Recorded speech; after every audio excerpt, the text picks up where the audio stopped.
Good afternoon student. ਅੱਜ ਆਪਾਂ ਪੜਾਂਗੇ ਗੇजेस and ਗੇजेस design ਬਾਰੇ। ਗੇजेस ਕੀ ਹੁੰਦੇ ਨੇ, ਇਹਨਾਂ ਦੇ ਡਿਜ਼ਾਈਨ ਪ੍ਰਿੰਸੀਪਲਸ ਔਰ ਮਟੀਰੀਅਲਸ ਔਰ ਇਹਨਾਂ ਦੇ ਡਿਫਰੈਂਟ ਐਪਲੀਕੇਸ਼ਨਸ ਔਰ ਕੀ ਫਰਕ ਹੁੰਦਾ ਹੈ ਇੱਕ ਗੇजेस ਦੇ ਵਿੱਚ ਔਰ ਮੈਜ਼ਰਿੰਗ ਇੰਸਟਰੂਮੈਂਟ ਦੇ ਵਿੱਚ।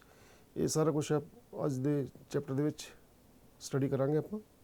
ਸੋ ਸਟਾਰਟ ਕਰਦੇ ਆਪਾਂ ਇੰਟਰੋਡਕਸ਼ਨਸ ਤੋਂ ਕਿ ਗੇजेस ਕੀ ਹੁੰਦੇ ਨੇ और किस परपज़ लिए आप इन्हों यूज़ करते हैं।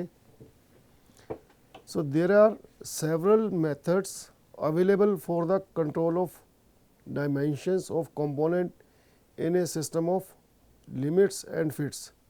सो कई मैथड्स ने आप जो आप कोई प्रोडक्शन कर रहे हैं, मास प्रोडक्शन की गल कर रहे हैं वर्कशॉप के अंदर फैक्ट्रीज के विच, तो जो कंपोनेंट्स की आपको पता है कि जो आपको एक टॉलरेंसिस या डायमेंशन दी जाती उन्होंने अंदर अंदर ही अपने कंपोनेंट्स तैयार करने होंगे ने। सो उन्होंने कंट्रोल करने लिए कि जो थोड़ा कंपोनेंट्स ने with in dimensions tolerances they which he produce होवे, वो कई मैथड्स ने कंट्रोल करने लिए। सो ताई लिखे there are several methods available for the control of dimensions of component in a system of limits and fits. Each component, for example, be measured with an instrument giving a suitable accuracy, and this method is adopted particularly for closely limited work. So जितने घट कोई pieces बन रहे ने और accuracy ज़्यादा high चाहिए हैगी, तो वो आप मेजरिंग इंस्ट्रूमेंट्स दे नाल आपां एक्यूरेसी चेक करते हैं। बट जिते मास प्रोडक्शन हैगी बहुत ज़्यादा हैगी प्रोडक्शन, उत्थे सिस्टम मेजरिंग इंस्ट्रूमेंट नहीं चलता कम, आप उत्थे सिस्टम ऑफ लिमिट गेजेस नाल उसका चेक करते हैं। The method used for the majority of the work in quantity production is the system of limit gauging. So gauge limit gauges नाल आप कंट्रोल करते हैं या चेक करते हैं उसनों मास प्रोडक्शन दे विच। This has the advantage that it can be operated in many cases by quite unskilled persons.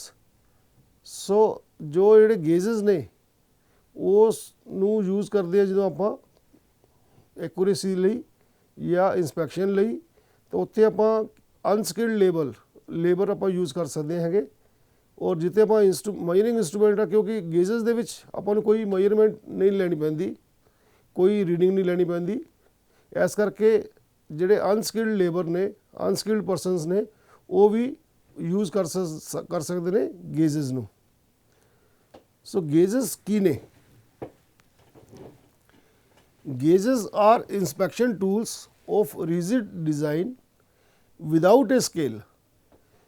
So gauges are inspection tool तो है, इंस्पैक्शन आप इस तरह करते हैं, but without a scale mean ये उत्ते कोई अपन स्केल नहीं होंगी, कोई रीडिंग नहीं लैनी होंगी, कोई मेजरमेंट नहीं करनी होंगी जो आप गेज यूज़ कर रहे हैं, कोई कैलकुलेशन या कोई रीडिंग या कोई मेजरमेंट नहीं करते। इस करके ये उपर कोई जिमें स्केल या विदाउट ए स्केल मीन जिमें वर्नियर कैलीपर या डिफरेंट कैलीपर्स या उहदे उपर स्केल लगी होंगी हैगी जिस कि आप मेजरमेंट करते हैं। लेकिन गेजेस दे विच ऐसी कोई स्केल नहीं होंगी, कोई रीडिंग नहीं लैनी पैंदी आपां नूं, but even then they are inspection tools, इन्हां नाल इंस्पैक्शन आप कर सकते हैं। So gauges are inspection tools of rigid design but without a scale which serve to check the dimension of a manufactured parts. So ये आप dimension check करते हैं जो पार्ट्स आप मैन्युफैक्चरिंग कर रहे हैं। Gauges do not indicate the actual value of the inspected dimensions of the component. So actually value कितनी है ये नहीं शो करते गेजेस, या गेजेस जो आप यूज़ कर रहे हैं आपको ये नहीं पता लगता कि एक्चुअली डायमेंशन कितनी है, बट इन्ना आपको जरूर पता लग जाता क्या कि जिहड़ा कंपोनेंट आप बना रहे हैं वो with in tolerance with in dimensions बन रहा है, लिमिट्स बन रहा है या नहीं बन रहा, कि जो ਉਹਦੀ ਡਾਇਮੈਂਸ਼ਨਸ ਲਿਮਿਟ ਸੀਗੀਆਂ ਉਹਦੇ ਅੰਦਰ ਫਾਲ ਕਰ ਰਿਹਾ ਸਾਈਜ਼ ਜਾਂ ਨਹੀਂ, ਬਟ ਕਿੰਨਾ ਹੈ ਐਕਚੁਅਲ ਸਾਈਜ਼ ਕੰਪੋਨੈਂਟ ਦਾ ਉਹ ਗੇਜਸ ਤੇ ਸ਼ੋ ਨਹੀਂ ਹੁੰਦਾ ਹੈਗਾ। ਸਿਰਫ ਇਹੀ ਸ਼ੋ ਹੁੰਦਾ ਹੈਗਾ ਕਿ ਕੰਪੋਨੈਂਟ ਜੋ ਆਪਾਂ ਬਣਾ ਰਹੇ ਹਾਂ ਉਹ ਵਿਦਿਨ ਰੇਂਜ ਹੈ, ਵਿਦਿਨ ਸਾਈਜ਼ ਬਣ ਰਿਹਾ ਹੈ, ਜੋ ਆਪਾਂ ਨੂੰ ਰਿਕੁਆਇਰਡ ਸਾਈਜ਼ ਹੈਗਾ ਉਹਦੇ ਅੰਦਰ ਬਣ ਰਿਹਾ ਜਾਂ ਨਹੀਂ ਬਣ ਰਿਹਾ। ਸੋ ਗੇਜਸ do not indicate the actual value of the inspected dimensions of the component. They are only used for determining whether the inspected part has been made within the specified limits or not. So ਇੱਕ ਵਾਰੀ ਫਿਰ ਦੱਸਦੇ ਤੁਹਾਨੂੰ ਕਿ ਗੇਜਸ ਜਿਹੜੇ ਨੇ ਉਹ ਸਿਰਫ ਇਹੀ ਦੱਸਦੇ ਨੇ ਕਿ ਜਿਹੜਾ ਇੰਸਪੈਕਟਡ ਪਾਰਟਸ ਨੇ ਜਾਂ ਜਿਹੜੇ ਕੰਪੋਨੈਂਟ ਆਪਾਂ ਬਣ ਰਹੇ ਹੈਗੇ ਉਹ ਸਪੈਸੀਫਾਈਡ ਲਿਮਿਟਸ ਦੇ ਅੰਦਰ ਬਣ ਰਹੇ ਜਾਂ ਨਹੀਂ, ਉਹਨਾਂ ਦਾ ਸਾਈਜ਼ ਹੈ ਜਿਹੜਾ ਸਪੈਸੀਫਾਈ ਕੀਤਾ ਗਿਆ ਆਪਾਂ ਨੂੰ ਉਸ ਦੇ ਸਾਈਜ਼ ਦੇ ਅੰਦਰ ਬਣ ਰਿਹਾ ਹੈ ਜਾਂ ਨਹੀਂ ਬਣ ਰਿਹਾ। A workman checking the component with gauge does not have to make any calculations or to determine the actual dimensions of the part. ਸੋ ਜਿਹੜਾ ਬੰਦਾ ਕੋਈ ਵਰਕਮੈਨ ਹੈ, ਆਪਰੇਟਰ ਹੈ ਮਸ਼ੀਨ ਦੇ ਉੱਪਰ, ਜਾਂ ਕੋਈ ਜਿਹੜਾ ਕੰਪੋਨੈਂਟ ਨੂੰ ਚੈੱਕ ਕਰ ਰਿਹਾ, ਕੋਈ ਇੰਸਪੈਕਟਰ ਹੈਗਾ ਜਾਂ ਕੁਆਲਿਟੀ ਕੰਟਰੋਲ ਦਾ ਬੰਦਾ ਹੈਗਾ, ਉਹ ਕੋਈ ਉਸ ਨੂੰ ਕੋਈ ਕੈਲਕੂਲੇਸ਼ਨਸ ਦੀ ਕਰਨ ਦੀ ਲੋੜ ਨਹੀਂ ਹੈਗੀ ਜਾਂ ਐਕਚੁਅਲ ਵੈਲਿਊ ਉਹਨੂੰ ਸਾਈਜ਼ ਜਿਹੜਾ ਹੈਗਾ ਉਸ ਨੂੰ ਮੇਜ਼ਰ ਕਰਨ ਦੀ ਕੋਈ ਜ਼ਰੂਰਤ ਨਹੀਂ ਹੈਗੀ। A workman checking the component with gauge does not have to make any calculations or to determine the actual dimension of the part. So कोई भी कैलकुलेशन की जरूरत नहीं है उसमें करने दी। Gauges are easy to employ. So gauges the use बड़ा simple ਹੁੰਦਾ ਹੈਗਾ।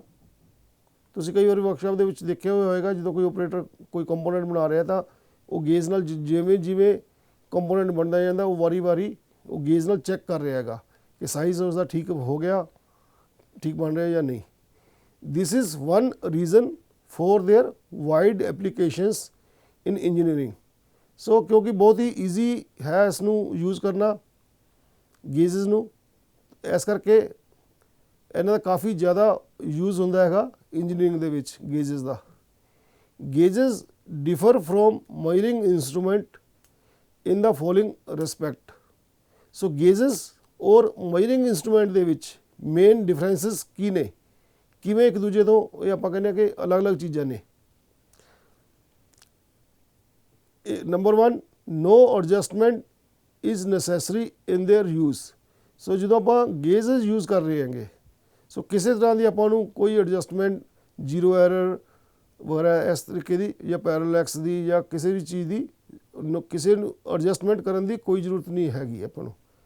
Second number, they usually are not general purpose instruments but are specially made for some particular part which is to be produced in sufficiently large quantities. So general purpose tools नहीं है, general purpose instrument नहीं है, but कोई भी जो आप part बनाने हैं ड्यूरिंग प्रोडक्शन उन्हें चेक करने ਲਈ ਆਪਾਂ स्पेशली एक गेज बनाया जाता है उस पर्टिकुलर पार्ट्स के लिए ਜਿਹੜਾ ਕਿ ਕਾफ़ੀ ਜ਼ਿਆਦਾ ਕੁਆਂਟੀਟੀ ਦੇ ਵਿੱਚ ਆਪਾਂ ਪਾਰਟਸ ਬਣਾਉਣਾ ਹੈ। ਉਸ ਪਾਰਟਸ ਨੂੰ ਮੈਨੂਫੈਕਚਰਿੰਗ ਕਰਨ ਲਈ ਡਿਊਰਿੰਗ ਮੈਨੂਫੈਕਚਰਿੰਗ ਉਸ ਨੂੰ ਉਹਦਾ ਸਾਈਜ਼ ਬਾਰੇ ਚੈੱਕ ਕਰਨ ਲਈ ਉਸ ਪਾਰਟਸ ਲਈ ਸਪੈਸ਼ਲੀ ਗੇਜ ਬਣਾਇਆ ਜਾਂਦਾ ਹੈ। ਕਿਉਂਕਿ ਮੇਜ਼ਰਿੰਗ ਇੰਸਟਰੂਮੈਂਟਸ ਦੇ ਵਿੱਚ ਤੁਸੀਂ ਦੇਖਿਆ ਹੈਗਾ ਆਪਾਂ ਕੋਈ ਵੀ ਅਲੱਗ-ਅਲੱਗ ਪਾਰਟਸ ਆਪਾਂ ਉਹਨਾਂ ਦੀ ਲੈਂਥ ਮੇਜ਼ਰ ਕਰਨੀ ਹੈ ਤਾਂ ਲੈਂਥ ਹੋ ਜਾਂਦੀ ਹੈਗੀ, ਡਾਇਆ ਮੇਜ਼ਰ ਕਰਨਾ ਤਾਂ ਡਿਫਰੈਂਟ ਪਾਰਟਸ ਦਾ ਇੱਕੋ ਹੀ ਇੰਸਟਰੂਮੈਂਟ ਨਾਲ ਆਪਾਂ ਚੈੱਕ ਕਰ ਸਕਦੇ ਹਾਂਗੇ, ਮੇਜ਼ਰ ਕਰ ਸਕਦੇ ਹਾਂ।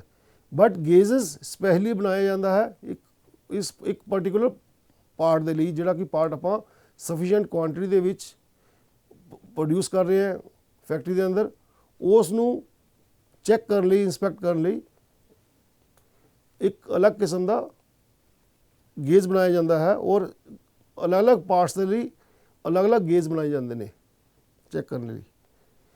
सो gauging is used in preference to measuring when quantities are sufficiently high because it is faster and easier with resulting lower cost. ਸੋ ਗੇजेस ਨੂੰ ਪ੍ਰੈਫਰ ਕੀਤਾ ਜਾਂਦਾ ਹੈਗਾ ਮਾਈਰਿੰਗ ਇੰਸਟਰੂਮੈਂਟਸ ਤੋਂ, ਜਿੱਥੇ ਕਿ ਪ੍ਰੋਡਕਸ਼ਨ ਦੀ ਕੁਆਂਟੀਟੀਜ਼ ਮਾਸ ਪ੍ਰੋਡਕਸ਼ਨ ਹੋ ਰਹੀ ਹੈਗੀ, ਕਿਉਂਕਿ ਗੇਜ ਨੂੰ ਯੂਜ਼ ਕਰਨਾ ਬਹੁਤ ਫਾਸਟ ਮੈਥਡ ਹੈਗਾ ਔਰ ਬਹੁਤ ਜਲਦੀ ਆਪਾਂ ਇੰਸਪੈਕਸ਼ਨ ਕਰ ਸਕਦੇ ਹੈਗੇ ਗੇजेस ਦੇ ਨਾਲ, ਐਂਡ ਬਹੁਤ ਈਜ਼ੀ ਹੈਗਾ ਗੇਜ ਨੂੰ ਯੂਜ਼ ਕਰਨਾ। ਔਰ ਜਦੋਂ ਆਪਾਂ ਗੇजेस ਯੂਜ਼ ਕਰਦੇ ਹੈਗੇ ਤਾਂ ਆਪਣੀ ਜਿਹੜੀ ਇੰਸਪੈਕਸ਼ਨ ਕੋਸਟ ਹੈ ਉਹ ਬਹੁਤ ਘੱਟ ਜਾਂਦੀ ਹੈਗੀ।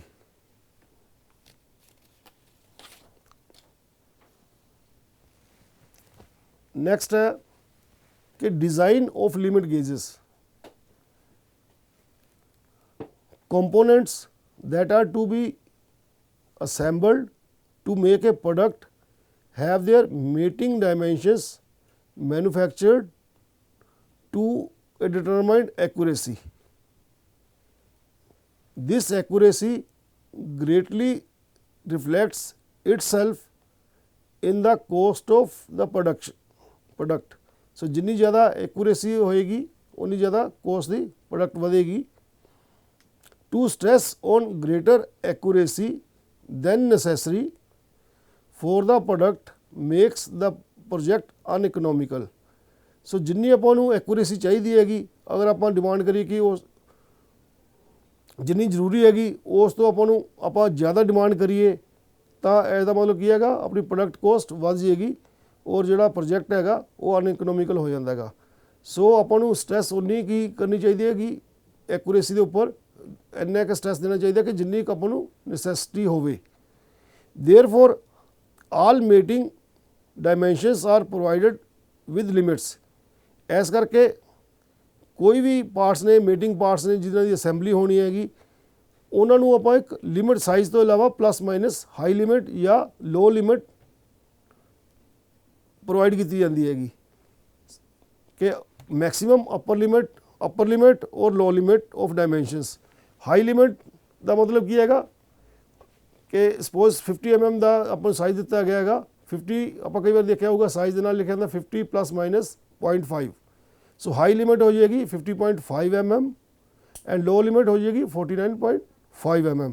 ਸੋ 50 ਦੀ ਜਗ੍ਹਾ ਆਪਾਂ 49.5 ਔਰ 50.5 ਤੱਕ ਆਪਾਂ ਜਾ ਸਕਦੇ ਹੈਗੇ। ਇਸ ਦੇ ਵਿੱਚ ਜੋ ਵੀ ਡਾਇਮੈਂਸ਼ਨਸ ਦਾ ਕੰਪੋਨੈਂਟ ਬਣੇਗਾ ਉਹ ਐਕਸੈਪਟਡ ਹੋਏਗਾ। ਸੋ ਇਸ ਕਰਕੇ ਜਿਹੜੇ ਮੇਟਿੰਗ ਡਾਇਮੈਂਸ਼ਨਸ ਨੇ they are provided with limits, that is high limit and low limit of dimensions. The difference between the high limit and the low limit of a dimension is called the dimensional tolerances. So tolerances की ने difference between high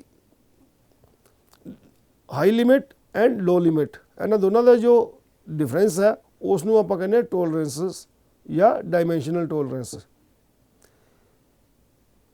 the tolerances for a particular dimension depend upon the nominal size of the dimensions and the fit required. So किसी भी dimension के लिए tolerances depend करती हैगी उसके nominal sizes की एंड द फिट रिक्वायर्ड कि किस टाइप की फिट ਆਪਾਂ ਨੂੰ ਚਾਹੀਦੀ ਹੈਗੀ ਉਸ ਕੰਪੋਨੈਂਟ ਦੇ ਵਿੱਚ। The tolerances as also the high and low limits are determined by consulting the standards of limits and fits. ISI 839 specifies the high and low limits for dimensions for the type of fit desired. Once the tolerances for a particular component have been determined, the next thing to be considered is the control and maintenance of tolerances within the high limit and low limits of each tolerances.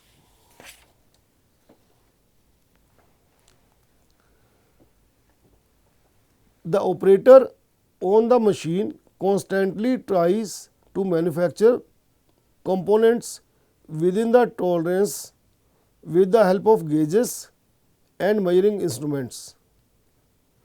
the parts so manufactured are further checked by inspection department with the help of more accurate gauges and measuring instruments. So operator ਜਦ components ਬਣਾਉਂਦਾ ਹੈਗਾ ਉਸ time ਵੀ during manufacturing ਗੇਜਸ ਵੀ ਉਹ use ਕਰਦੇ ਨੇ operators and mining instrument ਵੀ। ਔਰ ਇਸ ਤੋਂ ਇਲਾਵਾ ਜਦੋਂ ਫਾਈਨਲ ਪ੍ਰੋਡਕਟਸ ਬਣ ਜਾਂਦੇ ਨੇ ਤਾਂ ਜਿਹੜੇ ਇੰਸਪੈਕਟਰ ਨੇ ਜਾਂ ਕੁਆਲਿਟੀ ਕੰਟਰੋਲ ਪੀਪਲ ਦੇ ਆਲਸੋ ਯੂਜ਼ਡ ਆਪਣੇ ਡਿਪਾਰਟਮੈਂਟ ਦੇ ਵਿੱਚ ਮੋਰ ਐਕੂਰੇਟ ਗੇਜਸ, ਉਹ ਵੀ ਉਹਨਾਂ ਕੋਲ ਵੀ ਗੇਜਸ ਹੁੰਦੇ ਨੇ ਚੈੱਕ ਕਰਨ ਲਈ ਕਿ ਜਿਹੜੇ ਕੰਪੋਨੈਂਟਸ ਬਣ ਕੇ ਆਏ ਨੇ ਪ੍ਰੋਡਿਊਸ ਹੋ ਕੇ ਆਏ ਨੇ ਉਹ ਪ੍ਰੋਪਰ ਬਣੇ ਨੇ, ਡਾਇਮੈਂਸ਼ਨ ਉਹਨਾਂ ਦੀ ਸਹੀ ਹੈ ਜਾਂ ਨਹੀਂ ਹੈ। ਇਸ ਕਰਕੇ ਉਹ ਇੰਸਪੈਕਸ਼ਨ ਗੇਜਸ ਯੂਜ਼ ਕਰਦੇ ਨੇ ਔਰ ਮਾਈਨਿੰਗ ਇੰਸਟਰੂਮੈਂਟ ਯੂਜ਼ ਕਰਦੇ ਨੇ ਇੰਸਪੈਕਟਰ ਵੀ।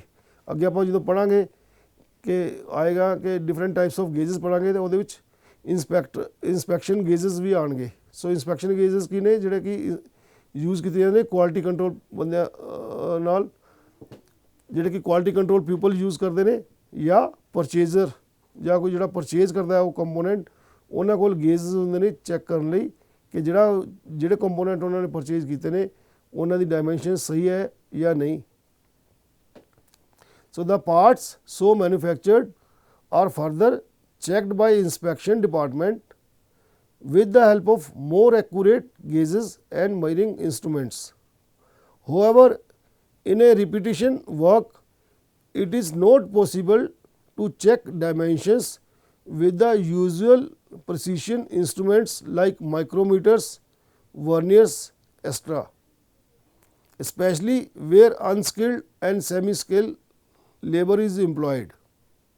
ਸੋ ਐਸੀ ਜਗ੍ਹਾ 'ਤੇ ਜਿੱਥੇ ਕਿ ਵਾਰੀ ਇੱਕੋ ਨਾਲ ਦੇ ਕੰਪੋਨੈਂਟ ਬਣ ਰਹੇ ਨੇ ਉੱਥੇ ਮੁਸ਼ਕਿਲ ਹੋ ਜਾਂਦਾ ਹੈਗਾ ਕਿ ਆਪਾਂ ਕੋਈ ਮਾਈਕਰੋਮੀਟਰ ਯੂਜ਼ ਕਰੀਏ ਜਾਂ ਵਰਨੀਅਰ ਕੈਲੀਪਰ ਯੂਜ਼ ਕਰੀਏ ਹਰੇਕ ਕੰਪੋਨੈਂਟ ਨੂੰ ਚੈੱਕ ਕਰਨ ਲਈ, ਖਾਸ ਕਰ ਜਿੱਥੇ ਕਿ ਆਪਣੇ ਕੋਲ ਲੇਬਰ ਸੈਮੀ ਸਕਿਲਡ ਲੇਬਰ ਹੈ ਜਾਂ ਅਨਸਕਿਲਡ ਲੇਬਰ ਹੈ ਚੈੱਕ ਕਰਨ ਲਈ।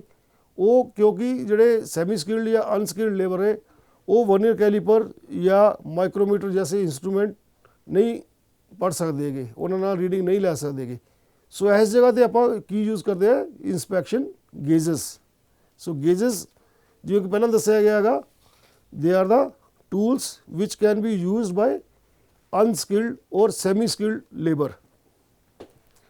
ਸੋ ਇਸ ਕਰਕੇ ਕੀ ਹੈ hence in shops engaged in mass production where interchangeability is also to be secured at as low a cost as possible, the dimensional tolerances within the high and low limits are controlled by, so different types of gauges ने जितने कि ਆਪਾਂ dimensional tolerances control करते हैं, they are limit gauges, indicating gauges and combination gauges।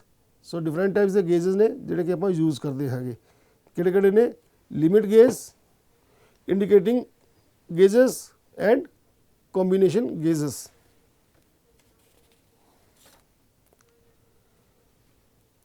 ਸੋ ਹੁਣ gauge ਕੀ ਹੋਇਆ ਆਪਾਂ summarise ਕਰ ਸਕਦੇ ਹਾਂਗੇ। ਸੋ ਇਹ ਗੇਜ ਇਜ਼ ਦਸ a device for determining the relative size or shape of a component। So ਕੀ ਹੈਗਾ gauge? It is a device for determining the relative size or shape of a component. It determines whether the part is inside or outside the tolerance zone। So gauge ਨਾਲ ਆਪਾਂ ਨੂੰ ਕੀ ਪਤਾ ਲੱਗਦਾ ਹੈਗਾ ਕਿ ਜਿਹੜਾ ਆਪਾਂ ਪਾਰਟ ਬਣਾ ਰਹੇ ਹੈਗੇ whether that component is inside or outside the tolerances zone, ਕਿ ਟੋਲਰੈਂਸਿਸ ਤੋਂ ਬਾਹਰ ਤਾਂ ਨਹੀਂ ਜਾ ਰਿਹਾ ਹੈਗਾ। ਜੋ ਟੋਲਰੈਂਸਿਸ ਦਿੱਤੀਆਂ ਗਈਆਂ ਹੈਗੀਆਂ ਜਾਂ ਇੱਕ ਵਾਰੀ ਮੇਜਰ ਕੀਤੀਆਂ ਗਈਆਂ ਹੈਗੀਆਂ ਉਹਨਾਂ ਟੋਲਰੈਂਸਿਸ ਤੋਂ ਜਿਹੜਾ ਕੰਪੋਨੈਂਟ ਆ ਵਿਦਿਨ ਟੋਲਰੈਂਸ ਬਣ ਰਿਹਾ ਹੈ ਜਾਂ ਨਹੀਂ। measuring instruments which cannot be dispensed within tool room work, however, determine what size or shape the component actually is। S ਦੇ ਉਲਟ ਜਿਹੜੇ measuring instruments ਨੇ ਉਹ ਕੰਪੋਨੈਂਟ ਦਾ ਐਕਚੁਅਲ ਸਾਈਜ਼ ਸ਼ੋ ਕਰਦੇ ਨੇ, ਕੰਪੋਨੈਂਟ ਵੀ ਐਕਚੁਅਲ ਸਾਈਜ਼ ਕੀ ਹੈਗਾ। ਲੇਕਿਨ ਜਿਹੜਾ ਗੇਜ ਨੇ ਉਹ ਰਿਲੇਟਿਵ ਸਾਈਜ਼ ਪਤਾ ਲੱਗਦਾ ਉਸ ਤੋਂ। ਗੇਜਸ ਜਦੋਂ ਆਪਾਂ ਯੂਜ਼ ਕਰਦੇ ਹਾਂ ਕਿਸੇ ਕੰਪੋਨੈਂਟ ਦਾ ਰਿਲੇਟਿਵ ਸਾਈਜ਼ ਪਤਾ ਲੱਗਦਾ ਆਪਾਂ ਨੂੰ, ਲੇਕਿਨ ਜਦੋਂ ਆਪਾਂ ਮਾਈਨਿੰਗ ਇੰਸਟਰੂਮੈਂਟ ਯੂਜ਼ ਕਰਦੇ ਹੈਗੇ ਤਾਂ ਉਸ ਤੋਂ ਆਪਾਂ ਨੂੰ actual size of the component is non. So main difference ਆਹੀ ਹੈਗਾ ਇਹਦੇ ਵਿੱਚ ਮਾਈਨਿੰਗ ਇੰਸਟਰੂਮੈਂਟ ਔਰ ਗੇਜਸ ਦੇ ਵਿੱਚ। ਸੋ ਗੇਜਸ R generally referred to as fixed gauges। so generally gauges ਨੂੰ ਆਪਾਂ fixed gauges ਕਹਿੰਦੇ ਹਾਂ ਆਪਾਂ, because ਕਿਉਂ ਕਿਹਾ ਜਾਂਦਾ ਹੈਗਾ, it is due to the fact that fixed gauges is tied to a particular operation and in most cases it is built in the plant where a gauge is to be used।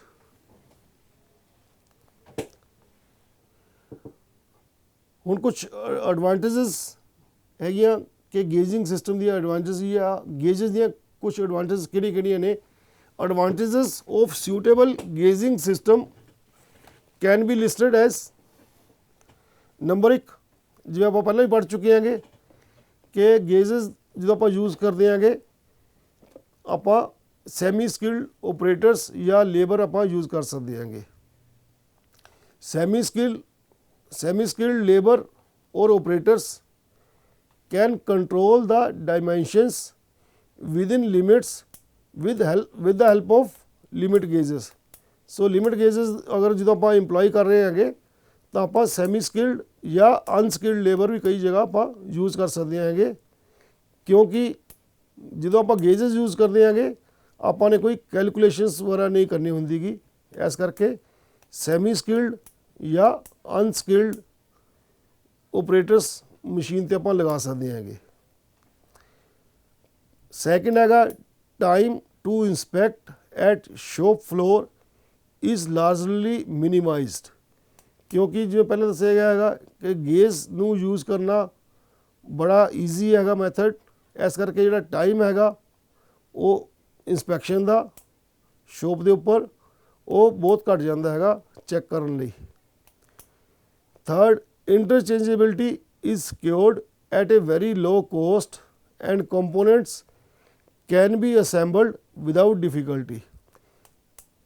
So interchangeability ਮਿਲ ਜਾਂਦੀ ਆਪਾਂ ਨੂੰ ਔਰ cost ਹੈ ਜਿਹੜੀ inspection ਦੀ ਉਹ ਘੱਟ ਜਾਂਦੀ ਹੈਗੀ and components can be assembled without difficulty.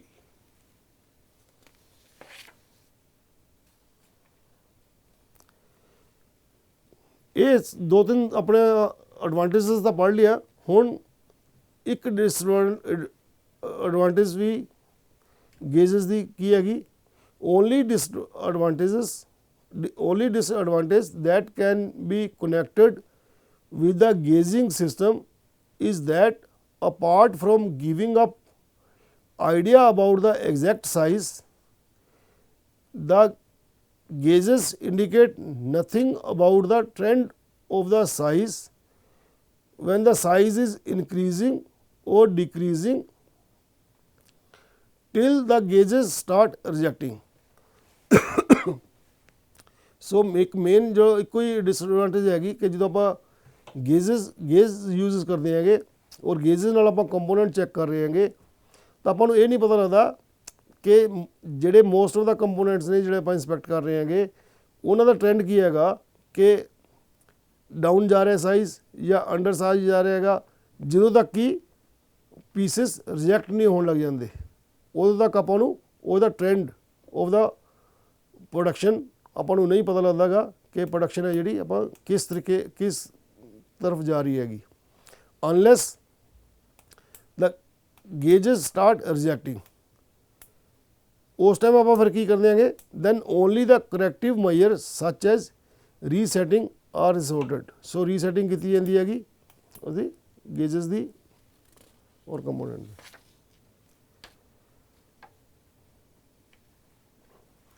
ਇਸ ਤੋਂ ਬਾਅਦ ਆ ਗਿਆ ਗੇਜਸ ਮਟੀਰੀਅਲ, ਕਿ ਮਟੀਰੀਅਲ ਹੈ ਜਿਹੜਾ ਗੇਜ ਦਾ ਕਿਸ ਟਾਈਪ ਦਾ ਹੋਣਾ ਚਾਹੀਦਾ ਹੈਗਾ। ਮਟੀਰੀਅਲ ਹੁਣ ਆਪਾਂ ਨੂੰ ਪਤਾ ਕਿ ਡਿਫਰੈਂਟ ਟਾਈਪਸ ਦੇ ਮਟੀਰੀਅਲ ਨੇ, ਹਰੇਕ ਦੀ ਆਪਣੀ ਕੁਆਲਿਟੀ ਹੈਗੀ ਔਰ ਹਰੇਕ ਦੀ ਆਪਣੀ ਕੋਸਟਿੰਗ ਆ ਜਾਂਦੀ ਹੈਗੀ। ਸੋ ਕਿਹੜਾ ਮਟੀਰੀਅਲ ਕਿਸ ਜਗ੍ਹਾ ਤੇ ਯੂਜ਼ ਕਰਨਾ ਹੈਗਾ ਉਸ ਦੇ ਬਾਰੇ ਪੜਾਂਗੇ ਆਪਾਂ।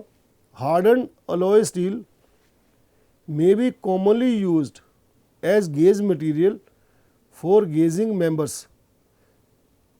ਸੋ ਗੇਜ ਹੈ ਜਿਹੜਾ ਉਹ ਡਿਫਰੈਂਟ ਪਾਰਟਸ ਹੈ, ਕੋਈ ਹੈਂਡਲ ਵੀ ਲੱਗਿਆ ਹੋਣਗਾ ਔਰ ਕੁਛ ਗੇਜਿੰਗ ਮੈਂਬਰ ਹੈ ਜਿਹੜੇ ਕਿ ਐਗਜ਼ੈਕਟ ਟੱਚ ਆਣਗੇ, ਵੀਅਰ ਐਂਡ ਟੀਅਰ ਹੋਏਗੀ।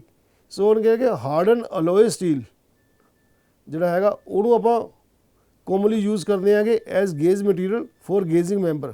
ਸੋ ਜਿਹੜੇ ਗੇਜਿੰਗ ਮੈਂਬਰ ਹੈ ਉਹ ਹਾਰਡਨ ਅਲੋਏ ਸਟੀਲ ਦੇ ਬਣੇ ਹੁੰਦੇ ਨੇ। ਇਸ ਤੋਂ ਇਲਾਵਾ ਜਿਹੜਾ ਕੋਈ ਉਸਦਾ ਦੂਸਰੇ ਕੰਪੋਨੈਂਟਸ ਨੇ, ਦੂਸਰਾ ਪਾਰਟਸ ਨੇ, ਕੋਈ ਹੈਂਡਲ ਹੈ, ਹੈਂਡਲ ਐਕਸਟਰਾ ਜਿੱਥੇ ਕਿ ਆਪਾਂ ਜਦੋਂ ਹੋਲਡ ਕਰ ਰਹੇ ਹਾਂ, ਉਹ ਕਿਸੇ ਦੂਸਰੇ ਮਟੀਰੀਅਲ ਦੇ ਵੀ ਬਣ ਸਕਦੇ ਨੇ ਕਿਉਂਕਿ ਉਹ ਡਾਇਰੈਕਟ ਟੱਚ ਦੇ ਵਿੱਚ ਨਹੀਂ ਆਉਂਦੇ ਕਿ ਵੀਅਰ ਐਂਡ ਟੀਅਰ ਉਹਨਾਂ ਮੈਂਬਰ ਦੀ ਘੱਟ ਹੁੰਦੀ ਹੈਗੀ। ਲੇਕਿਨ ਜਿਹੜੇ ਗੇਜਿੰਗ ਮੈਂਬਰ ਨੇ ਜਿਨ੍ਹਾਂ ਨੇ ਗੇਜ ਕਰਨਾ ਹੈਗਾ that can be made out of hardened alloy steel. However, for mass production runs, gauge wear surface of mild steel are often chromium plated also. So अगर आप hardened alloy steel नहीं use कर रहे, mild steel आप use कर लेने हैगे, तो अगर माइल्ड स्टील यूज़ करते हैं तो ਜਿਹੜੇ ਮੈਂਬਰਸ ਨੇ ਗੇजिंग ਮੈਂਬਰ ਉਹਨਾਂ ਨੂੰ ਆਪਾਂ ਕ੍ਰੋਮ ਪਲੇਟਡ ਕਰ ਦਿੰਦੇ ਹੈਗੇ। When a high degree of accuracy must be maintain, the production run is long and wear is excessive, then tungsten carbide contacts are often used to form gauge members। ਸੋ ਇਸ condition ਦੇ ਵਿੱਚ ਜਿੱਥੇ ਕਿ wear ਬਹੁਤ ਜ਼ਿਆਦਾ ਹੈਗੀ ਔਰ production run is ਲੌਂਗ ਕਿ ਕਾफ़ी ज़्यादा प्रोडक्शन हो रही हैगी और ਵੀਅਰ ਟੀਅਰ ज़्यादा हैगी, ਉੱਥੇ ਆਪਾਂ ਟੰਗਸਟਨ ਕਾਰਬਾਈਡ ਕੰਟੈਕਟਸ ਆਪਾਂ ਯੂਜ਼ ਕਰਦੇ ਹੈਗੇ ਟੂ ਫॉर्म ਗੇਜ ਮੈਂਬਰ। ਉੱਥੇ ਫਿਰ ਗੇਜ ਮੈਂਬਰ ਕਿਸ ਚੀਜ਼ ਦੇ ਬਣੇ ਹੁੰਦੇ ਹੈਗੇ? ਟੰਗਸਟਨ ਕਾਰਬਾਈਡ ਦੇ। There is one advantage of chrome plated gauging members, when the points wear out they can be replaced। ਸੋ ਜਿੱਥੇ ਆਪਾਂ ਕ੍ਰੋਮ ਪਲੇਟਡ ਗੇਜਿੰਗ ਮੈਂਬਰਸ ਯੂਜ਼ ਕਰਦੇ ਹੈਗੇ ਉੱਥੇ ਇੱਕ ਐਡਵਾਂਟੇਜ ਇਹ ਹੈਗੀ ਕਿ ਜਦੋਂ ਉਹਨਾਂ ਦੇ ਪੁਆਇੰਟਸ ਟਿਪਸ ਜਿਹੜੀਆਂ ਵੀਅਰ ਆਊਟ ਹੋ ਜਾਂਦੀਆਂ ਹੈਗੀਆਂ ਉਸ ਨੂੰ ਆਪਾਂ ਰਿਪਲੇਸ ਕਰ ਸਕਦੇ ਹਾਂ ਨਵੀਆਂ ਦੇ ਨਾਲ।